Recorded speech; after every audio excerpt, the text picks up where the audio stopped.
then every good quest starts with a question. That's why they're called questions. And so when you ask a good question like, what is my mind? What is that thing?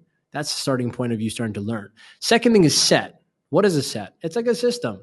And so when we say things like mindset, what we're really talking about is a set of belief systems. It's like your model of the world. How you think about yourself, how you think about others, how you think about the market, how you think about real estate, how you think about, is life hard? Is life easy? Is making sales hard? Is making sales easy? Am I meant for this? Am I not meant for this? These are all sets of beliefs. And so 100%, if you're not where you want to be right now, it is because the set of beliefs you have set in your mind do not align with the thing you want, period. End of story. And there are principles that teach you, this is what Think and Grow Rich is about, on how to adjust yourself and the set in your mind to make it align with what you want. And a lot of us, we want big things, but we don't want to become big people. And when I say big people, I mean we don't want to expand the mind. We want to keep the mind in a cage, four corners, all the bars, keep the door locked, never want to touch it, never want to open the door, see what's possible. But be like, let's throw this cage over the water and see if it gets on the other side to where I want to go. It's not how it works. And so I'm coming in hot, like off the bat, I'm sorry, but very much like a bird that is raised in a cage with doors closed its entire life. You open that cage. I used to have a budgie when I was a kid. And I loved those beautiful little birds. There's a green one and a purplish one. They loved each other, everything. And we had it for about a year or so. And I remember once I felt bad. I'm like, let me take this thing out. Let the thing fly around in my condo. And I was like, I don't know, 10 years old. I took this thing out and started just flying into the walls. And I'm like, there's all this space. Why are you flying into walls? And it would just fly into the window, fly into the wall, fly into the lamp. And my dad came in, he's like, put it back in the cage. I'm like, well, I wanted to make it free. And he says, it doesn't know how to operate in a free space with no limitations. And I'm like, holy shit. I never thought about that because it's so used to living in a four-corner prison, a cage.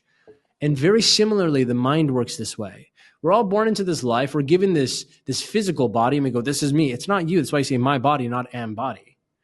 But we're also given a mind, which is a non-physical body. There is a complete construct in there. There's faculties in Napoleon Hill breaks down, like the ego is a part of it, the imagination is a part of it, the memory is a part of it. There are layers to this organ called the mind. It's another body. And nobody tells us what to do with it. No one teaches it. Unless you're born into like an Eastern culture country where you're raised meditating, then you really don't know much about it. So what do? We put it in this cage, we lock the door and we go, whatever it reacts to, that's just life. But whatever mom says or dad did, that's life. And so you just grow up thinking that's you. And here's a news flash. That little you is still sitting inside you, just living through you through an adult body. It doesn't mean you ever grown up because your hair is gray. It just means that you've aged. Doesn't mean you've grown. And growing and aging is two different things. And so what I do in my work now and what I'm really passionate about is when I meet a person, I see their mind has been caged.